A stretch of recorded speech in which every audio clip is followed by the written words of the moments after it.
upon their arrival was almost unspeakable. We are all evil in some form or another.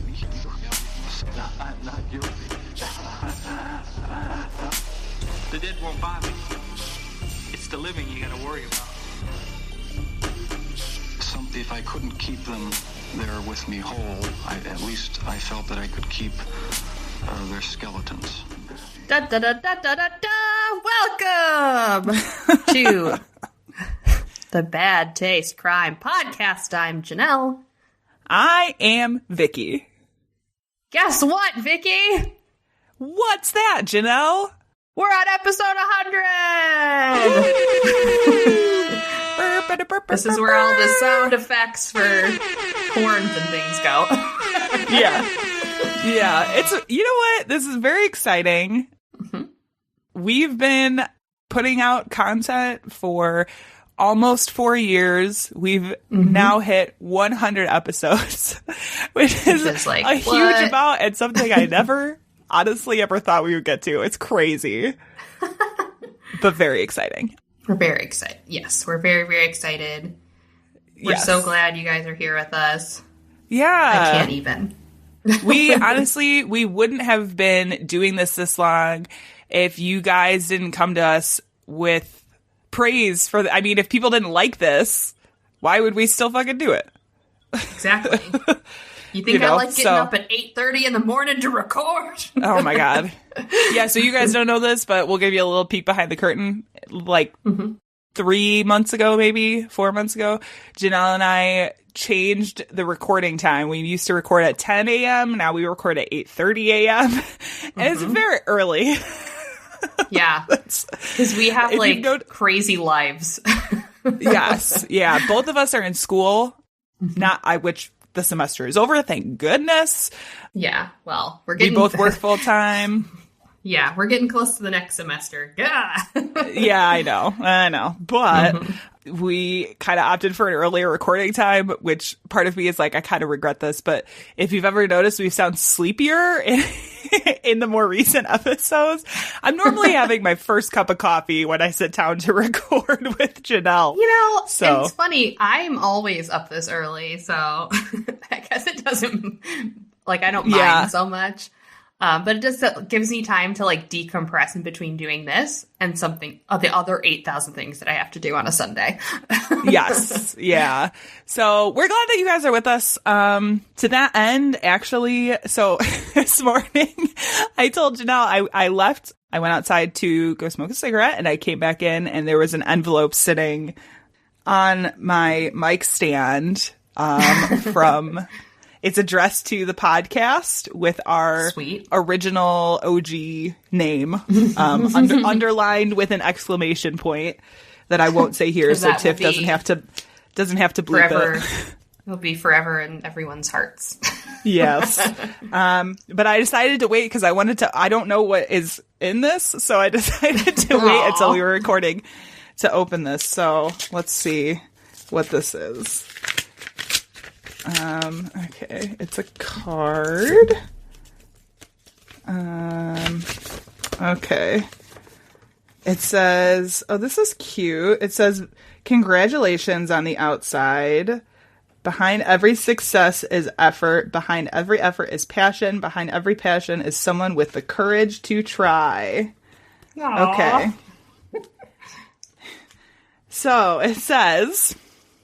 Dear ladies of the BTC, on this, the occasion of your 100th episode, this number one fan would like to take a moment to recognize this achievement.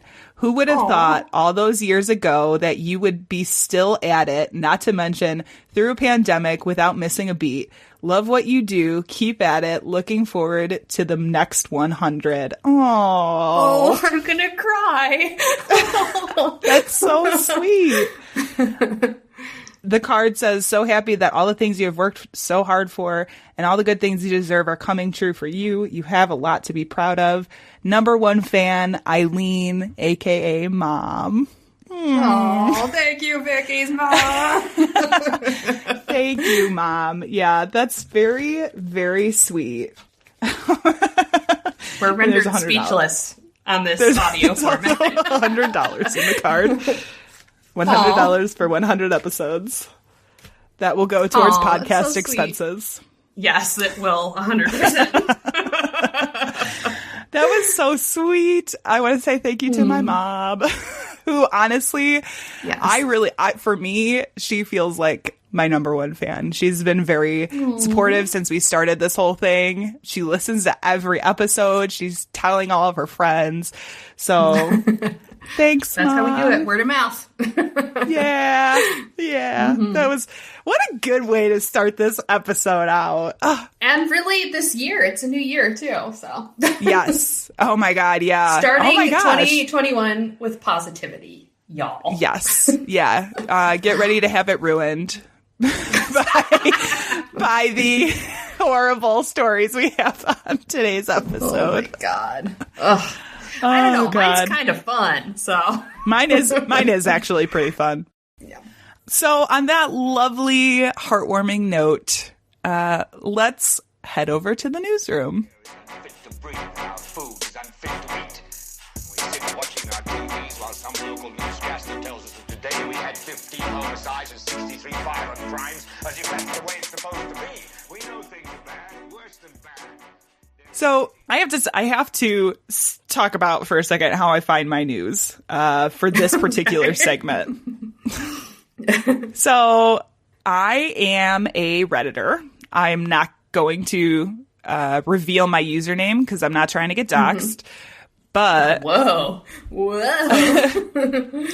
But a lot of times I will look on things like Are Not the Onion, which is stories that sound too crazy to be true, but are actually true. And Our News of the Weird, which has a lot of very weird crime stories. This in particular is only kind of news. It's something I happened to see on a subreddit called Today I Learned, where people just post kind of interesting facts, and I came across this. So it's a story of a man named Joseph Palmer, who was a farmer in Newtown, Massachusetts, who in the 1820s began wearing a long beard. Okay. At this time, it was something that was extremely unusual. Mm-hmm. And so he was constantly harassed for this choice by other men, and even like ministers in the area was like, "You're wearing the devil's beard." And he's like, "I've never seen a beard on the devil, but I have seen a beard on Jesus." Point. Solid point. That was like in the thing. So, in May 1930, Palmer was attacked by 4 men wielding scissors and razors in an attempt to shave his face. Oh my God. Okay. But he managed to fend off the attackers with his beard intact. Following the incident, Palmer was actually arrested and arraigned on the charge of unprovoked assault. So basically, he was arrested for defending himself. Mm-hmm. Because, early 1900s logic. So for this, he was fined $10. He had $40 in court fees and a $700 bond, all of which he refused to pay. So they sent him to jail, where he stayed for 15 months. During his imprisonment, Palmer insisted he was innocent and refused to pay the fines, as that was akin to him admitting guilt. Eventually, county authorities realized that his jail term far exceeded his crimes, and they tried to give him a way out by offering to waive the $700 in bond if he would just pay the fine and the court fees, which Palmer refused and continued to refuse until the judge who had originally fined him went to the jail and literally begged for him to leave, to just pay these fines and leave. And so finally he relented, he paid his fines, and he left. His life afterwards was largely uneventful, and Palmer died in 1873. By that point, beards had once again become fashionable. And his grave marker has a bearded portrait of Palmer on it with the inscription, "Persecuted for wearing the beard." Oh my God. So just an 1800s story that I thought would, for my story kind of links into the same time period, but I was just like, this is a little bit of fun and very weird. I mean, that's a very weird case of like old-timey justice, right? Mm-hmm. Guy had a beard, got attacked for the beard, got put in prison for the beard. Weird stuff. Yeah. Oh my God. Yeah. I mean, I never went to prison, but I sure as shit got in trouble for the things I wore and looked like in high school. So yeah, I feel you. So we're going to move on to Netflix and Kill, which this week is an HBO and Kill. We are talking about the documentary called Crazy Not Insane. Have you had an opportunity to watch this? You've okay. So a little bit of background. The documentary is by Alex Gibney, who has very quickly become one of my favorite filmmakers. It looks at the research of Dr. Dorothy Lewis, who is a psychologist interested in how people become murderers rather than why they murder. Her conclusion really is that killers are bred and not born. Much of it is thanks to abuse or violence as children. She famously interviewed Ted Bundy during his appeal and then interviewed him again just a day before he was executed, where he revealed this potential incestuous relationship with his sister/mom. I mean, it's very weird. very like, and even that is not necessary. It's hard. That's complicated. But anyway, she talks about, it's sort of partially about her research and partially about her as a psychologist. And I found it very interesting as this examination into psychology as a practice as it relates to the criminal justice system and kind of the research they were doing into children with multiple personalities and other mental instabilities and comparing that to adult convicted killers who show very similar signs on brain scans and during interview processes and stuff. I don't know. I thought it was very, very interesting. Yeah. Thoughts? Yeah, I thought it was really interesting too, but also as she was speaking, you kind of got this feeling that she was like, I don't know, like really, really into it and almost to a point of obsession. Yeah.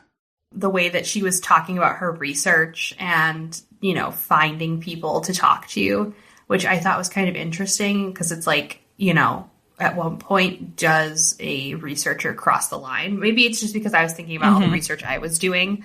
And when you do research and you conduct interviews, there's a methodology that you have to follow because there are biases that you have naturally as a researcher, but also biases that you develop in certain situations. So like I did a research study based off of somewhere that I worked previously. So right there, that's like, I might have a bias because I found that environment to be enjoyable, right? Mm-hmm.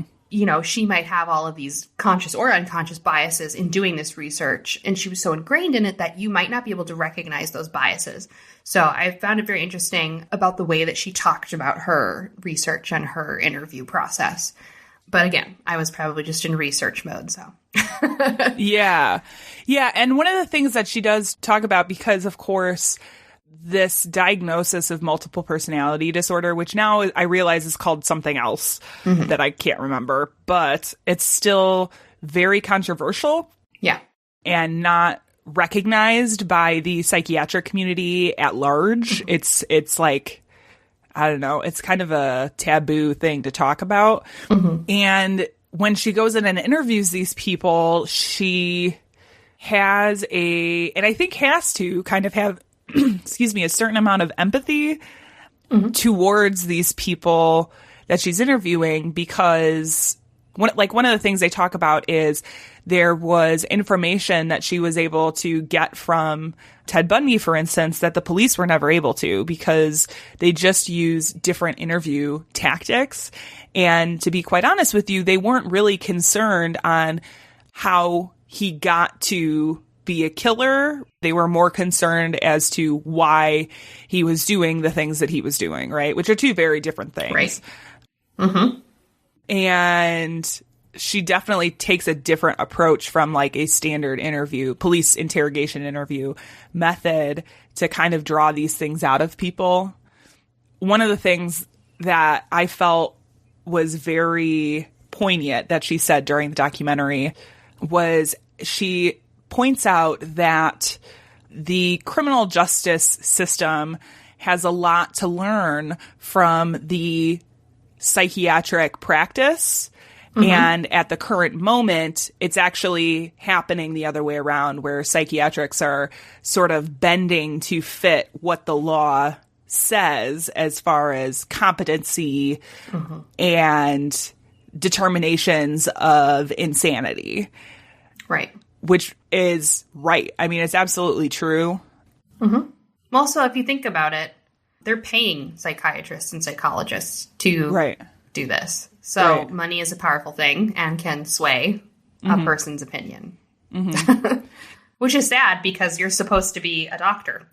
Right. And you see this not just when it in regards to mental health or mental competency, but just sciences in general have tended to bend towards the court's will rather than the courts learning from science as it progresses and as the science changes. I know last episode we talked a lot about bad science, things like faulty drug tests and bite mark evidence. Like, a lot of those things have come out now to be unreliable and unscientific, and there's still a lot of pushback in the court system to recognize that.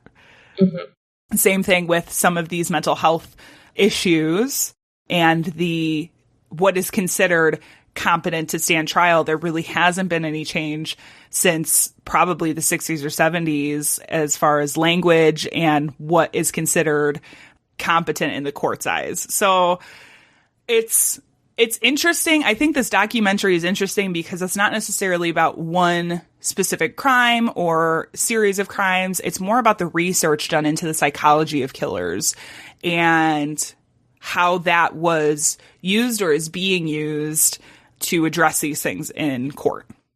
So I definitely encourage you guys to check it out. It's called Crazy Not Insane on HBO.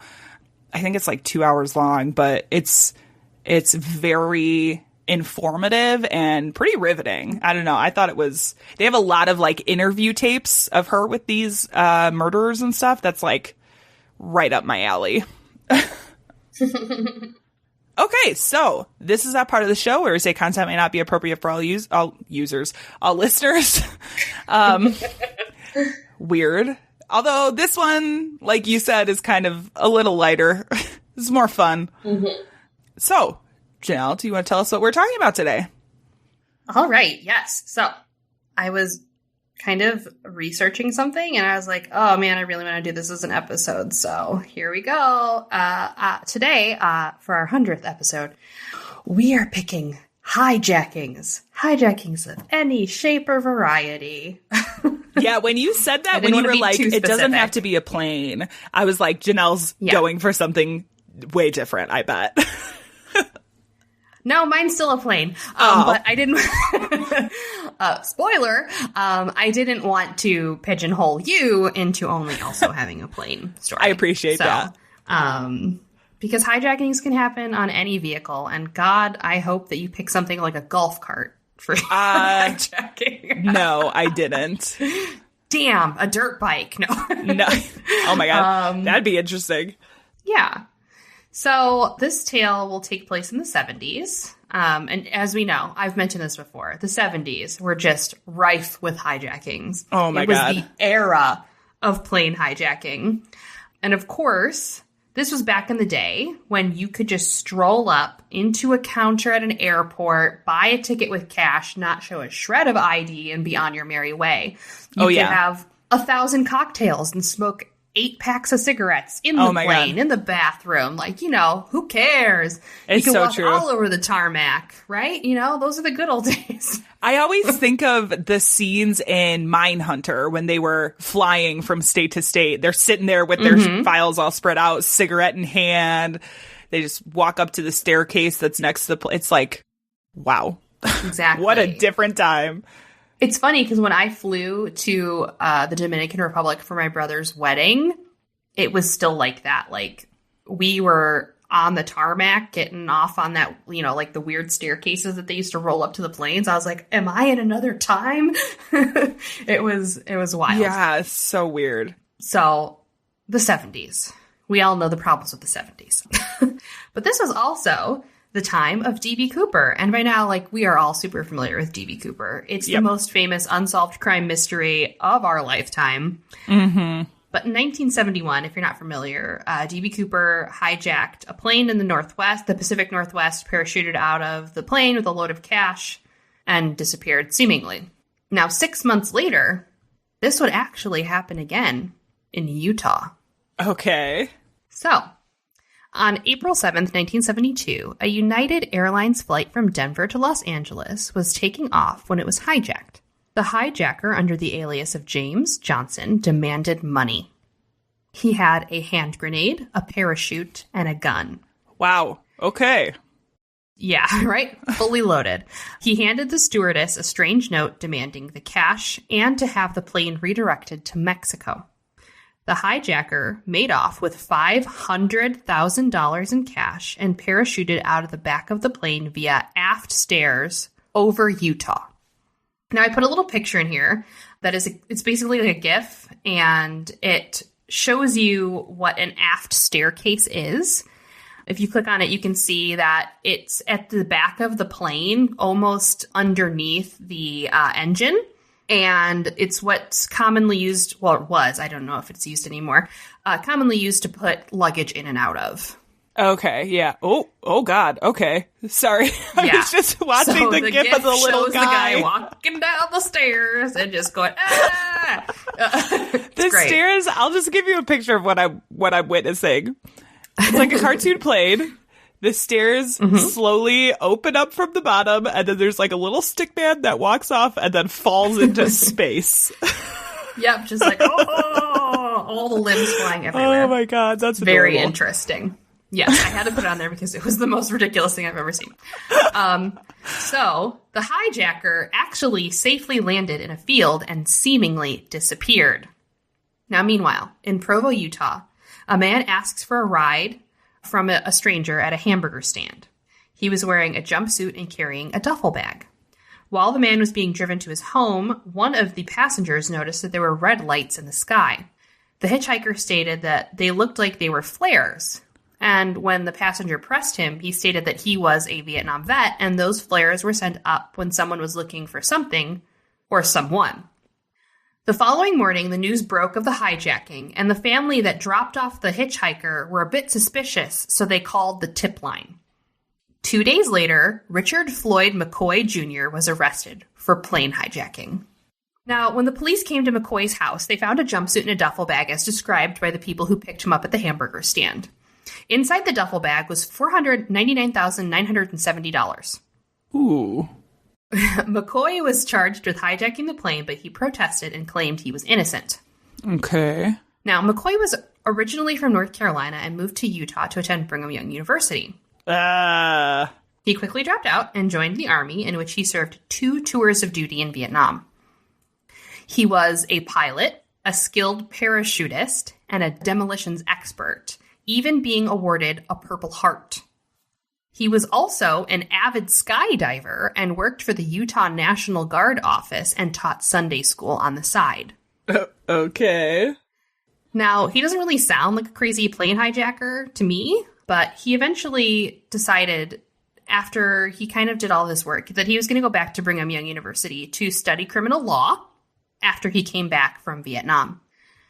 So the hijacking seems a little out of character. McCoy was convicted of the crime and was sentenced to 45 years in jail. He was sent to a penitentiary in Pennsylvania, but while there, he would be party to a jailbreak. Okay. Oh, God. Now, McCoy has access, or had access, to the dental office in the prison, and this is some real fucking outrageous stuff happening here. Took some of the dental paste that was in the dentist's office and made a fake gun out of it. Like the whole thing was dental paste? Yes, it was all dental paste. Okay. He, along with 3 other men, escaped prison on August 10th, 1974. They commandeered a garbage truck and crashed it through the prison's main gates. This is like out of a fucking movie. Wow. 3 months later, the FBI caught up with McCoy and the last of the prisoners to be caught. He was living in Virginia Beach, Virginia, had a job, had a place to live, was just living his life. Now, upon arriving home one night, he came into his house and 3 FBI agents were waiting for him. He immediately opened fire on them, which the agents returned fire, and McCoy was killed in the gunfight. You're like, oh, okay. Story done. But it's not. From what I told you, does that story sound a little bit familiar to you, Vicky? A little bit, yeah. Does it sound a little bit like D.B. Cooper? It does, actually. Well, the major reason that I wanted to tell this story was the fact that there is a pretty big consensus that this man was, in fact, D.B. Cooper. Okay. And to be honest, he is the most convincing of all the potential suspects that have been kind of posited for this. And, you know, he was a hijacker, so. Yeah. Yeah, true. So here are a few of the similarities between the McCoy and D.B. Cooper case. Both hijackers wrote almost identical notes, even using the same phrase, "no funny business." Both men requested money in the same fashion of handling said note to a stewardess at the beginning of the flight. They requested the same amount of money, although D.B. Cooper didn't get that much. Both bailed out the aft doors of an almost identical plane. Both requested 4 parachutes in their hijacking demands, and both used pilot lingo and had knowledge of weather patterns and parachuting. Okay. That's a lot of coincidences, if that's the case. There is almost too many coincidences. Right. There's a book called D.B. Cooper, The Real McCoy. It's a great title. That I was able to get a digital PDF copy of and read some. They take this theory even further. The entire book is based upon the fact that they believe McCoy was D.B. Cooper. Okay. Now, there was a tie that was worn by D.B. Cooper during his hijacking that was found on the plane. He had actually taken it off before parachuting out of the plane, and the stewardess had found it and handed it over to the authorities. The tie was identified by McCoy's family as being one of his ties. Now, he's a Mormon. Going to a Mormon school, they're required to wear black clip-on ties. Right. So, the brand and style of the tie was very similar to the brand and style of the tie that people wore to Brigham Young University. Of course, that was also really the style of the time. It was a black tie. It was very easily bought, but, you know, they were very, very positive that it was McCoy's tie. Yeah. There were even several FBI memos stating that McCoy was more than likely D.B. Cooper. This was during the 70s. Even the side-by-side pictures of McCoy and the sketch of D.B. Cooper are shockingly similar. Okay. I think there's a link up in the top of that. Oh my gosh. Okay. Like, creepily similar. Yeah, that's pretty close. That's pretty damn close. Current FBI agents that have the D.B. Cooper case state that they have not been able to confirm connections between the hijackings. I rolled my eyes. You couldn't hear it, but I rolled my eyes there. The other interesting thing was that the hijackings actually occurred during vacation times at Brigham Young University, where McCoy was attending. Okay. So the first hijacking took place during a holiday break at the school, and the second hijacking also took place during a holiday break that the school was having. Okay. So the timeline, he wouldn't have had to report to school, so it's pretty good. The theory in the book also outlines that McCoy was around Las Vegas shortly after the D.B. Cooper hijacking. It stated that McCoy parachuted out of the plane, drove to Las Vegas, and then headed back home to Utah. So they were kind of plotting where he was at the time and how plausible it would be for him to jump out of a plane in the Pacific Northwest and make it to Las Vegas. Mm-hmm. And they thought it was really, like, it was a good timing. Like, if he had a car stashed somewhere or knew of a pinpoint close by where he could get a vehicle and jumped out there, then he could do it. Yeah. And if you think about how he did the hijacking from going to Denver to Los Angeles, he drove to Denver, got on the plane in Denver, knew exactly where he had to have them reroute to go to Mexico so that he could jump out over Utah. Okay. So he had a very good understanding of planes, the patterns, the lingo that pilots have. Because he flew planes, he was a parachutist, he knew what to do. Yeah. He knew when the weather was good, and, you know, he was able to jump out of the plane pretty much right over top of where he fucking lived. Yeah. So. Wow. Which I think is also why he got in trouble. Now, if he was D.B. Cooper, the way he did it the first time by, you know, driving really far away, getting on a plane, jumping out way out of the way, and then driving to another city and state, and then from there driving home, that's much better of a plan because you're not dropping, you know, into the backyard of your house. Right, basically. Right. Now, in 1981, the book D.B. Cooper, The Real McCoy was published, and in it was mentioned that McCoy's wife at the time was involved. Yes, he in fact did have a wife and I think a child as well. She immediately filed a lawsuit against the writer and publishers for defamation. Some of the items in the book, which this might be hard for people to listen to, it's a little bit outrageous. They concluded that Karen McCoy threatened to throw her infant daughter under a passing truck. She stated that McCoy dated an FBI agent. The book stated that Miss Karen McCoy dated an FBI agent while married to Richard McCoy. It also stated that she drove the getaway car used by Richard McCoy in the Provo hijacking. The book stated that she knew of the money and the location that McCoy would be at. And it stated that she conspired with the FBI to have her husband killed. Wow. Those are some pretty crazy allegations. Yeah. I couldn't find any mention anywhere of whether or not she knew that her husband was in Virginia Beach, Virginia, after he broke out of jail. From what I understood and read, she really didn't have a lot of contact with him after he went to jail in Pennsylvania, with the exception of maybe a couple of letters. You know, she was still talking to him a bit because they had a child together. Right. But I don't think that they were like, you know, still husband and wife, so to speak. Yeah. Now, a settlement was eventually reached in 1994, only after Karen McCoy, in court, admitted to partial knowledge of the events. She stated that she did know that Richard McCoy was going to do something. She didn't know what exactly, and that when he came back home with a duffel bag full of money, she knew that he had committed a crime. Yeah.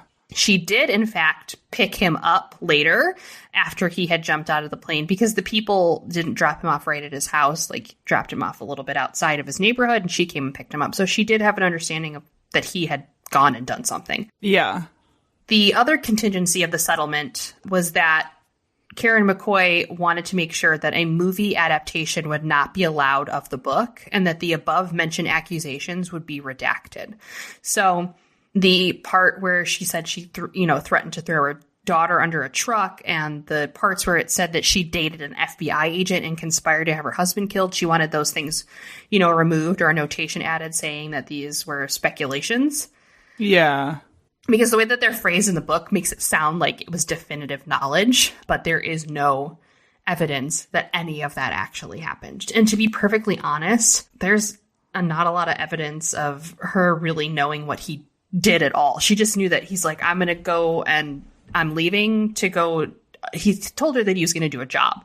Okay. And then he came back with $499,000. I'm just going to go do a thing. What a job. Oh my God. So, and there's a lot of this stuff happening in the 70s. Like, you know, even just thinking of like Bundy's girlfriend, you know, Gacy's wife, like all of these wives of these serial killers and criminals are just like, I had no clue what was going on, you know? Yeah. There's a lot of that. There's a lot of selective knowledge. So, you know, maybe she knew more, maybe she didn't. But I really don't think she threatened to throw her child under a car. No, and probably not. I don't think she was fucking around with an FBI agent. Probably not. I mean, it was the swinging 70s. Who knows? But from what I read, I really don't think so. So, yeah, that is the story of Richard McCoy, a.k.a. D.B. Cooper, ? I'm curious to know if they had... So did he they picked him up after he escaped, right? And he got sent back to prison? No. So they picked him up after he had committed the hijacking, like literally days, sent him to prison, and he escaped from prison. And months later, they found him in Virginia.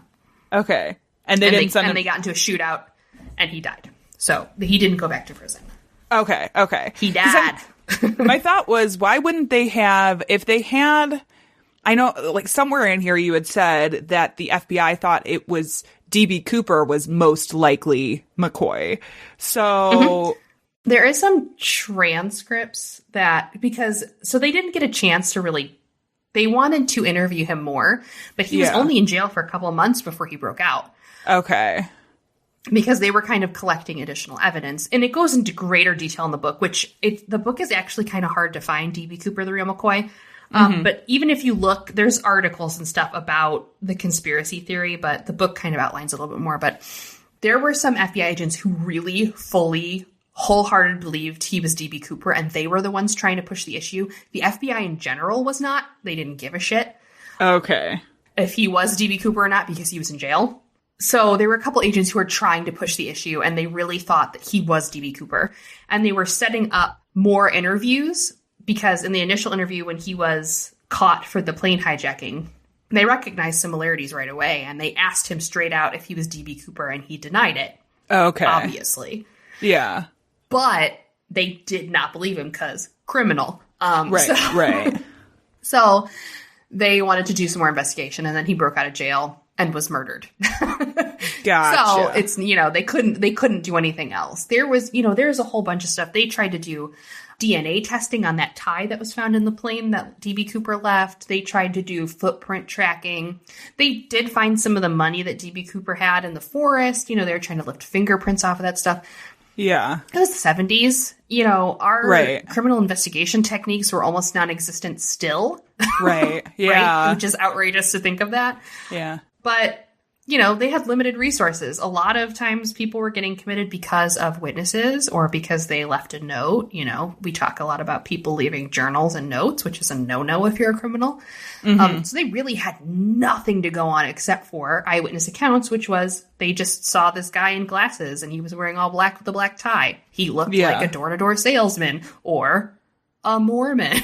Right. Okay. So, and composite sketches are, not completely reliable. But back then, I feel like, I don't know, some of the artists that were doing composite sketches were doing a pretty damn good job, I think. If you look at some of the sketches between, cases that we've covered.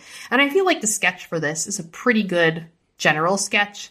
Yeah. And when you look at the picture of Richard McCoy and the sketch of D.B. Cooper, I mean, when I first saw D.B. Cooper, I thought he looked like a fucking alien. Right? He had that weird Q-tip ass head, big old glasses. Like, he looked huge alien to ears. Me. Right? Yes. But really, he looked like Richard McCoy, and Richard McCoy looks like, I don't know. Like an alien. Cowboy from Texas? Yeah. So, I don't know. There's something, he looks like a cowboy to me. I don't know why. Yeah. But he looks like he wrestles up some cattle. I think it's the sideburns. Yeah. There's a very, definitive shape. There's a gauntness to his face. He's very sallow. His cheeks are almost non-existent. And he has a very large forehead. So it really looks like the sketch of D.B. Cooper. And I've talked a lot about, I think this is the second case that or maybe the third case that I've mentioned a link to D.B. Cooper, now that I'm thinking about it. Yeah. You just have theories abounding. It's just, this is the most convincing person. I always bring them up in other cases because I feel like the D.B. Cooper case is probably the most outrageous sounding case I've ever heard. Yeah. It just is what? How does that make sense? How is that even possible? It's just so strange. And then when you read about this, you're like, okay, this is how a person did it and got away with it and got caught. They knew what they were doing. Yeah. They knew about planes and parachuting, and they knew exactly when to turn the plane around and where to turn it around to get where they actually needed to go. So there's so much involved, and I feel like D.B. Cooper knew what he was doing. He knew where he needed to have the plane redirected, and he knew where he needed to drop out. Yeah. So, it's a mystery. Maybe we'll never solve it, but I think that Richard McCoy is D.B. Cooper. Yeah. And scene. No.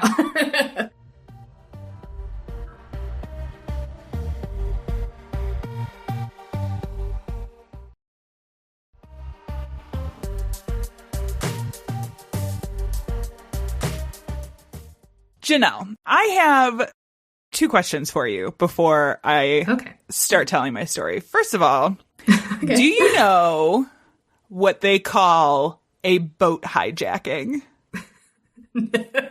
No, but let me see what it could be. Oh no. Something with maritime. Maritime caper. That would be good, but no. They call it... Am I close? They call it piracy. Oh, well, that's a little on the nose. Yeah, right. My second question for you. Have you ever heard of the Pirate of Lake Michigan? I mean, I heard a couple drunk guys think they were the Pirate of Lake Michigan, but no.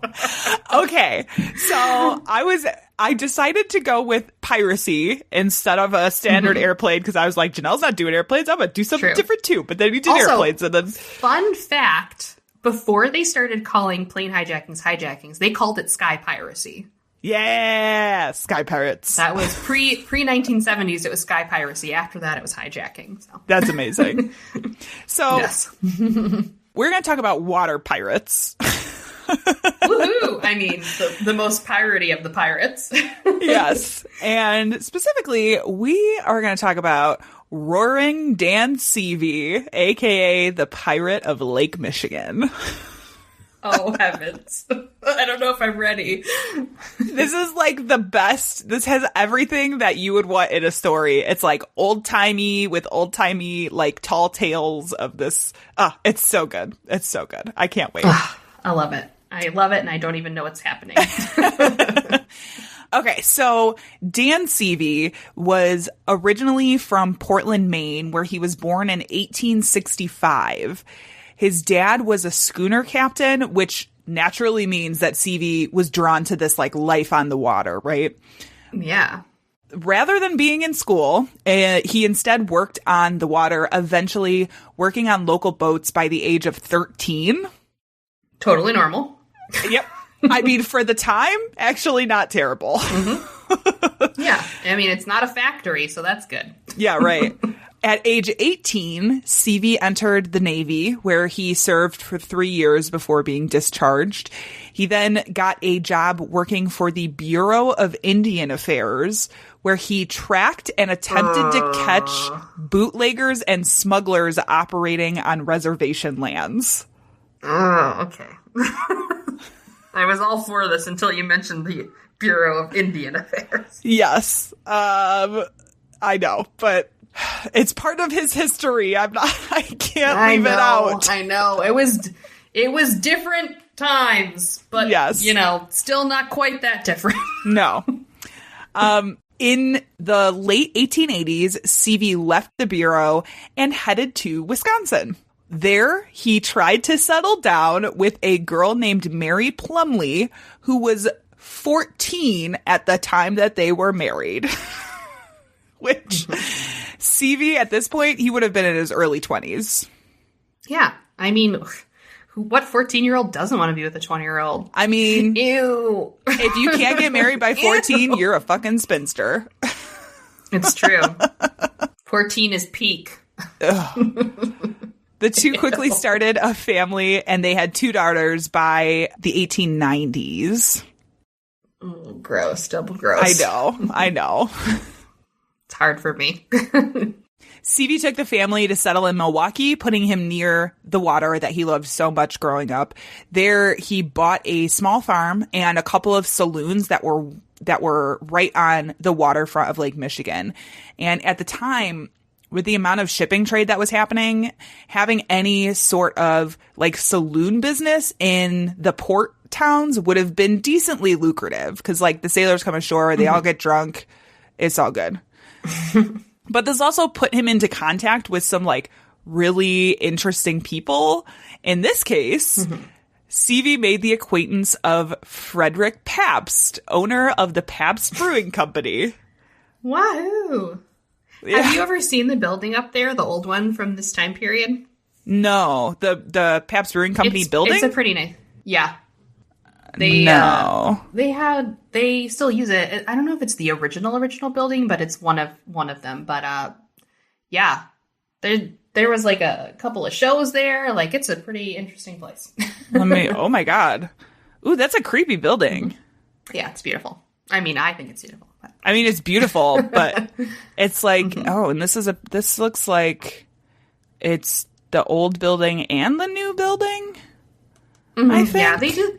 This happened with like the Harley building too. Like, there was some period of time up there in Wisconsin where they were like titans of industry, so they just kept like building buildings, and there's all of these like portions of the city where it's just like 7 buildings or 6 buildings together, and it's all that, that's all Pabst or that's all Harley, and they would like tear them down and then rebuild a building. So it's just, I don't know, the architecture up there is very interesting.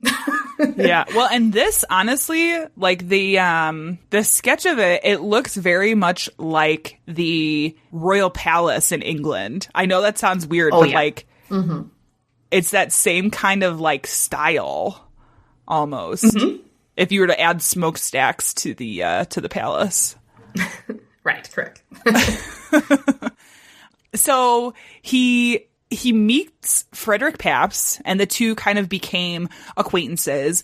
Now, Pabst is actually the person who gave Seavey the idea of investing in a mining company. And shortly thereafter, Seavey picked up and left Wisconsin to head to Alaska and dive deep into the Klondike Gold Rush. Now, when I say he left, I mean he sold all of his Milwaukee properties, completely deserted his family, and just peaced out up to Alaska. He's just like, bye, and just disappeared off the map. As you do. As you do. Now, for those of you that are unfamiliar with mining history, the Klondike Gold Rush really started in 1897 when some 20 to 30,000 gold seekers flooded into Alaska and the Yukon in search of gold. The terrain was extremely harsh. The winters were incredibly unforgiving. I mean, we just did an episode recently about the Alaska wilds that are like incredibly dangerous, but imagine trying to navigate all of that in the 1800s. The amount of rape and murder that was happening at this time in that area almost merits its own episode, honestly. Yep. So right at the height of the Klondike Gold Rush, Seavey disappears and heads west to stake his own claim. Unfortunately, after several years of trying to make his fortune, he was ultimately unsuccessful and suffered a huge loss when the company he had invested in went under. So with nowhere else to go, Seavey heads back to Milwaukee, where he still decides to dodge his family responsibilities. And instead, he took back to the water where he could more easily disappear from the things that were burdening him. Mary Seavey, his wife that he had left behind, went her own way and headed back towards northern Wisconsin, where she changed her name to Mary Silver. The next time anyone heard from Dan Seavey was in 1900 when he married a 22-year-old woman named Zilda Bissner. The marriage turned out just as horrible as his last when, after 4 years, Bissner filed for divorce, describing years of regular beatings and consistently having her life threatened. Which, great. Seavey, the ever-predictable sailor, was confronted with the divorce suit and once again disappeared onto Lake Michigan, leaving his life and soon-to-be ex-wife behind. A few years later, Seavey married a woman named Annie Bradley, which was a marriage that would last him many, many years. By this point, Seavey had begun setting up some roots in Michigan, where he opened up a few businesses. Now, according to an article from the Historical Society of Michigan by Dr. Richard J. Boyd, quote, CV operated various businesses in Michigan, some legitimate and some not. Over the years, he dabbled in marine transporting, trapping, logging, lumber milling, and even some prize fighting, which we will get to later. That's standard of the time.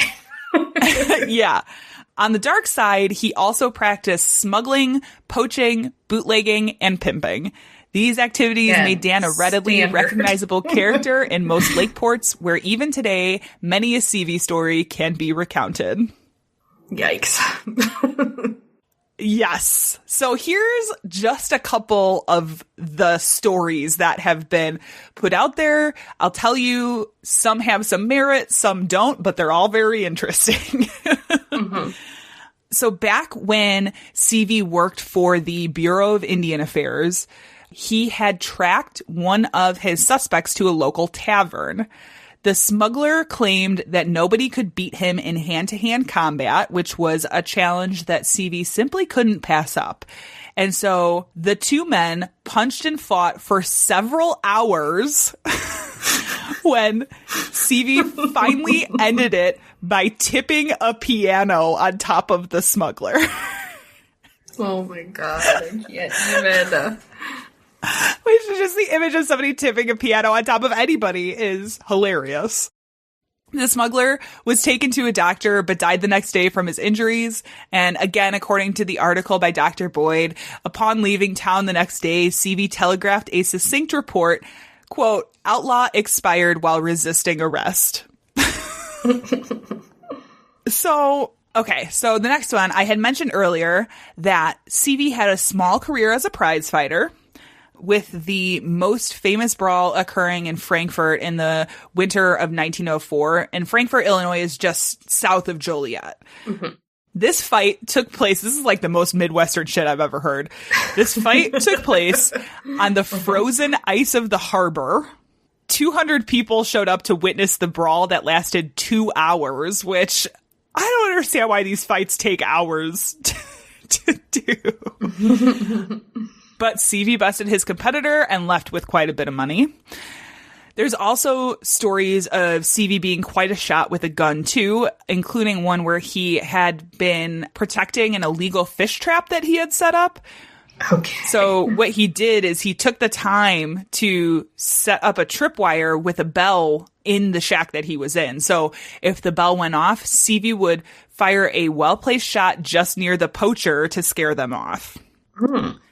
So that's just a couple of the things. So let's talk about CV's business ventures and, yes, his piracy. Oh, boy.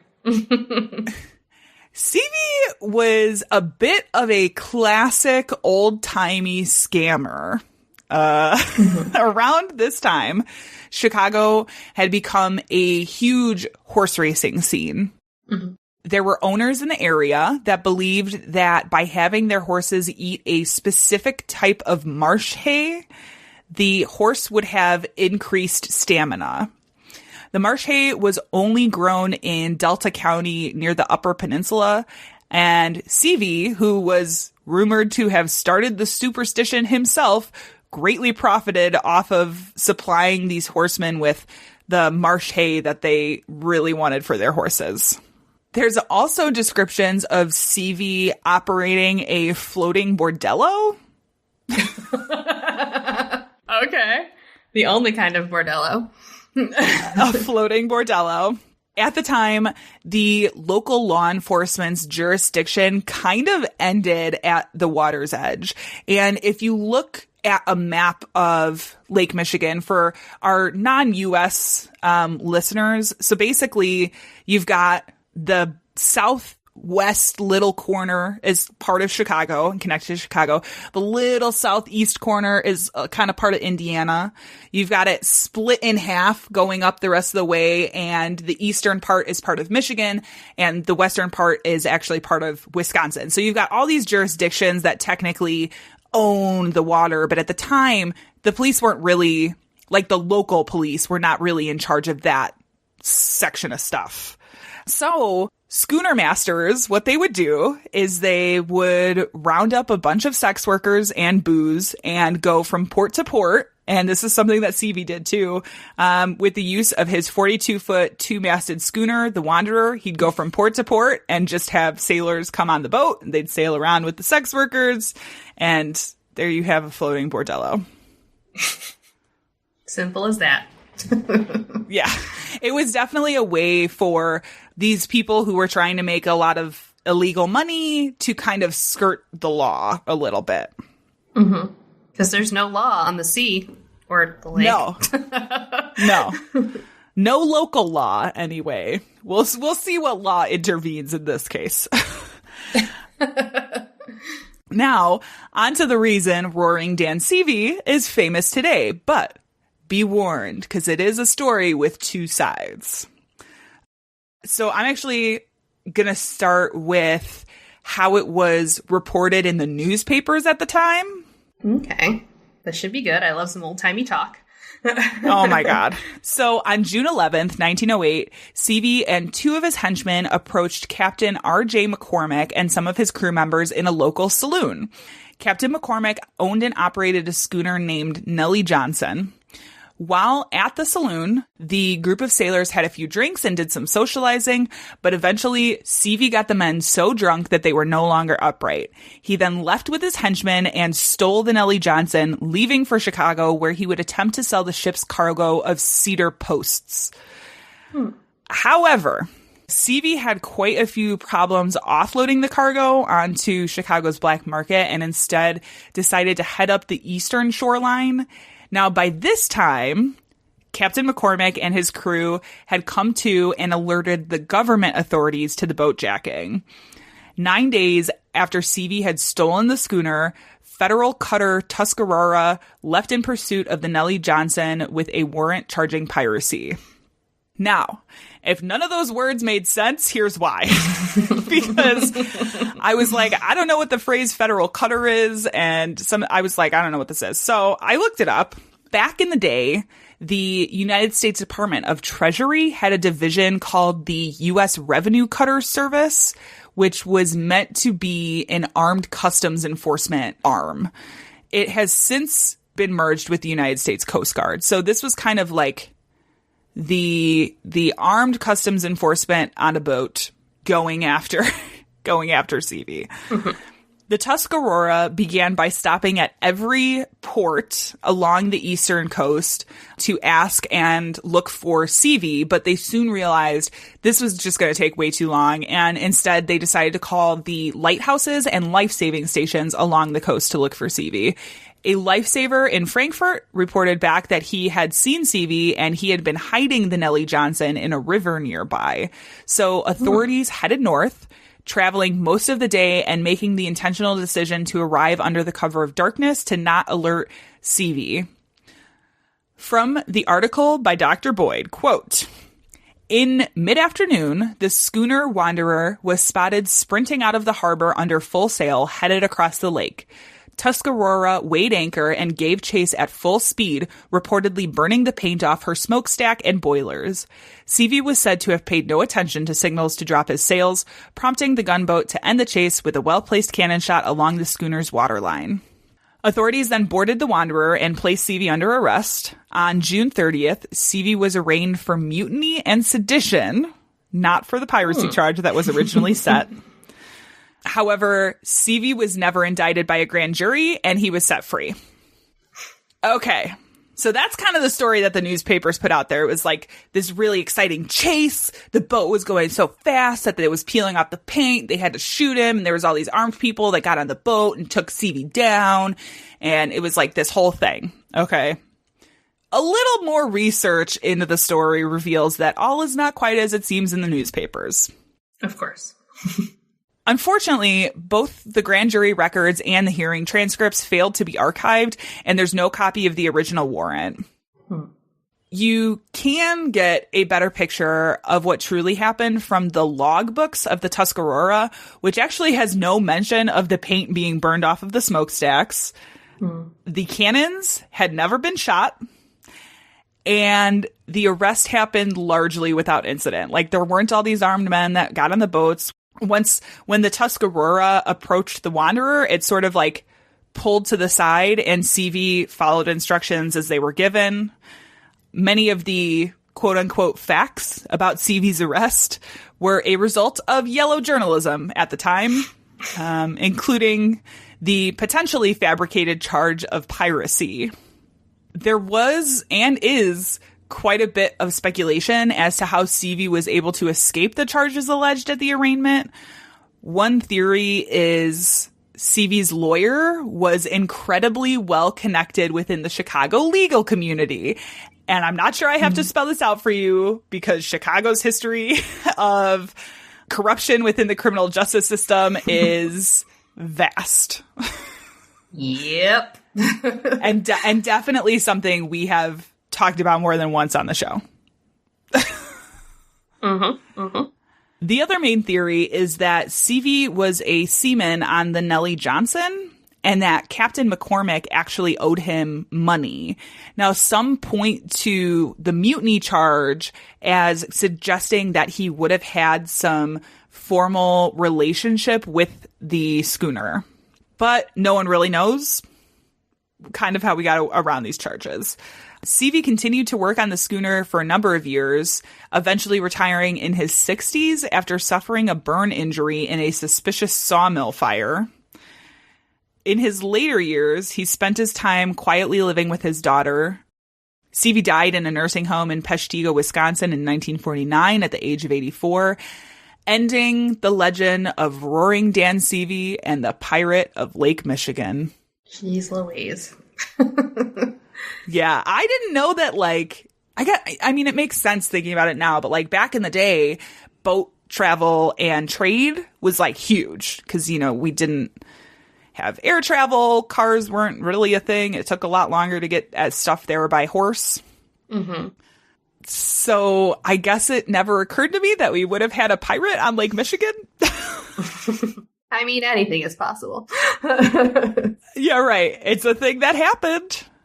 But I just thought that was a fun old-timey story. I was like, this is right up Janelle's alley. I do love an old-timey story.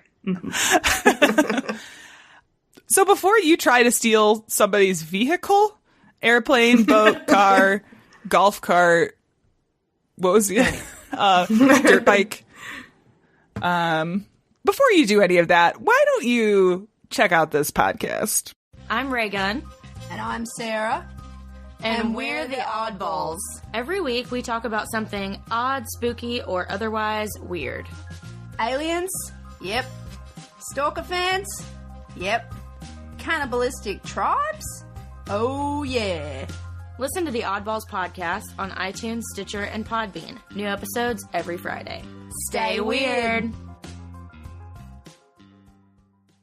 All right, guys, that has been our 100th episode. Yay! Oh my god.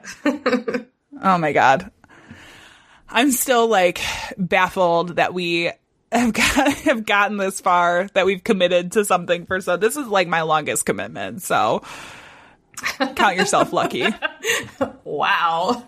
You chose me, Vicky? Me? Yeah, I did. This is my longest relationship ever. Oh my goodness. If you enjoyed this episode, there are 99 more over on thebadtastepodcast.com, where you can also find links to our donate and merch pages if you want to get a t-shirt. If you want to chuck some money our way, you can click on the donate button, head to our Patreon. We got tons of extra content. We do not really make money off of this. Anything that's donated goes to the cost of the show. We sure don't. No, so just so you know, we wouldn't be opposed to the support. Nicely put. Thank you. I mean, I won't say no. What else? You got anything else, Janelle? Any final thoughts? Happy New Year. Thanks for coming along on this wild ride. Yeah, Happy New Year. We will say, on behalf of all of us here at the Bad Taste Crime Podcast, me and Janelle and Tiff and even AJ, who does our random tech things, we'll say thank you for continuing to support us. And, you know, we hope that we can bring you guys content for 100 more episodes, 1,000 more episodes. I don't know. Who knows what the future is going to hold? 1,000 is a lot, though. I said that, and now I'm kind of regretting it. That's a lot of episodes. So we appreciate you. Please continue to listen, because we'll keep bringing you content as long as we can until one of us dies. Mm-hmm. Hopefully that's later rather than sooner. Listen, I'm trying to be positive, okay? Well, that didn't sound positive to me. Bringing content until we die? That's pretty good. I don't know. It's a long-term commitment. Mm-hmm. But on that note, our sound and editing is done by the lovely Tiff Fullman. Our music is done by Jason Zakshevsky, the Enigma. This has been the Bad Taste Crime Podcast, 100th episode. We'll see you in 2 weeks. Goodbye. Bye. We did it. We did it. We did it. We did it. Along the highway.